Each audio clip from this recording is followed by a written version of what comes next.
மகரிஷி தன்றிகரின் மனைவி பூந்ததி கணவர் மீது பக்தி கொண்டவள். அதிகாலை எழுந்ததும் அவர் பாதங்களை தொட்டு வணங்குவாள். ஒரு நாள் கணவரின் பாதங்களை தொட்டு வணங்கியவள் தற்செயலாக திரும்பினாள். முனிவர் தன்றிகர் நிம்மதியாக படுத்து கிடக்க அவரது நிழல் மட்டும் அரை அடி தள்ளி இருப்பதை பார்த்தாள். தன் கணவருக்கு ஏதோ விபரீதம் நிகழப்போகிறது என்பது புரிந்து கலவரப்பட்டாள். இதை தடுக்க வேண்டும் என்ற ஆவேசத்துடன் எழுந்து அகல் விளக்கை நன்கு தூண்டி எரியவிட்டாள். குளித்துவிட்டு சாணத்தை கரைத்து தெளித்தாள். கோலம் போட்டாள்.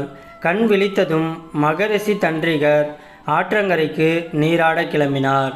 வாசலை தாண்ட முற்பட்ட போது அவர் முன் வந்து நின்ற பூந்ததி, சுவாமி, இன்று நான் விரதம் அனுஷ்டிக்கிறேன். சூரியன் மறையும் வரை தாங்கள் வெளியில் வராமல் இருக்க வேண்டும் என்றாள் கண்ணீருடன். நீ விரதம் இருப்பதற்கும் நான் வெளியே செல்லாமல் இருப்பதற்கும் என்ன சம்பந்தம் என்று கேட்டார் தன்றிகர். சுவாமி, விளக்கம் கேட்காதீர்கள். இன்று மாலை வரை குடிலை விட்டு வெளியே வராதீர்கள். கண்ணீரும் கம்பளியுமாக அவள் பேசிய விதம் மகரிஷியின் மனதை இளக வைத்தது.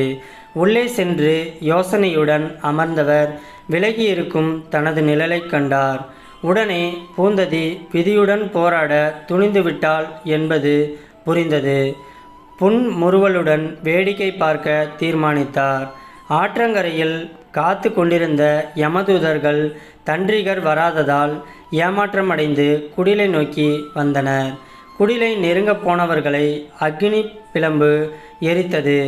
மகா பத்தினி பூந்ததி தன் கற்பின் மீது சத்தியம் செய்து என்னை காவலாக நிறுத்தியிருக்கிறாள். யமதர்மனே வந்தாலும் உள்ளே போக முடியாது என்று அக்னி பகவான் எச்சரித்தார். மிரண்டு போன யமதூதர்கள் யமனிடம் விஷயத்தை தெரிவிக்க விரைந்தனர். குடிலின் வாசலுக்கு எதிரே தீவிரமாக பூஜை செய்து கொண்டிருந்தாள் பூந்ததி. பக்கத்து மரக்கிளையில் வெகு நேரமாக ஒற்றை காகம் கரைந்து கொண்டே இருந்தது. நேரம் செல்ல செல்ல அந்த காகம் பூந்ததிக்கு அருகில் வந்து கரைந்தது. பூஜை தடைபடக்கூடாது என்று கருதி பூந்ததி கண்களை மூடிய வண்ணம் மந்திரங்களை ஓதினாள். திடீரென காகம் கரைவதை நிறுத்தியது. நிசப்தம் நிலவியதும் கண்களை திறந்தாள் பூந்ததி. இறைவனுக்கு படைக்க இருந்த பிரசாதத்தை காகம் சாப்பிட்டு கொண்டிருந்தது. இதை கண்டு கோபமான பூந்ததி அங்கிருந்த மரக்கிளையை ஒடித்து காகத்தை விரட்டினாள். காகம் தள்ளி போனது. பூந்ததி சற்று நகர்ந்து விரட்டினாள். மீண்டும் தள்ளி போனது. இப்படியாக காகத்தை விரட்டிக்கொண்டே குடிலமைந்த நந்தவனத்தை விட்டு வெளியே வந்தாள். இதுவரை விலகிப்போன காகம் அவளது காலடியில் அமர்ந்து யமதர்ம ராஜாவாக உருமாறியது. தாயே, மன்னியுங்கள். குடில் அருகே நீங்கள் இருந்தால் என் கடமையை செய்ய முடியாது. விதிப்படி எல்லாம் நடக்க வேண்டும் என்பதை அறிய மாட்டீர்களா என்றாள் யமதர்மராஜன்.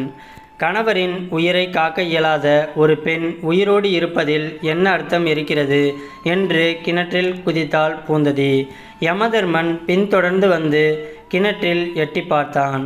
பூந்ததியின் ஆயுள் இன்னும் முடியவில்லையே என்று அவன் யோசித்த போது கிணற்றிலிருந்து காகமாக மாறி மேலே பறந்து வந்தாள் பூந்ததி. தாயே, எங்கெங்கு நான் உயிர் எடுக்க போகிறேனோ அங்கெல்லாம் காகம் முறிவில் சென்று எச்சரியுங்கள். இறந்தவரின் ஆன்மா சாந்தியடைய உணவு உண்டு அவர்களுக்கு சமர்ப்பணம் செய்யுங்கள் என்று பூந்ததியிடம் கேட்டுக்கொண்டான் யமதர்மராஜன்.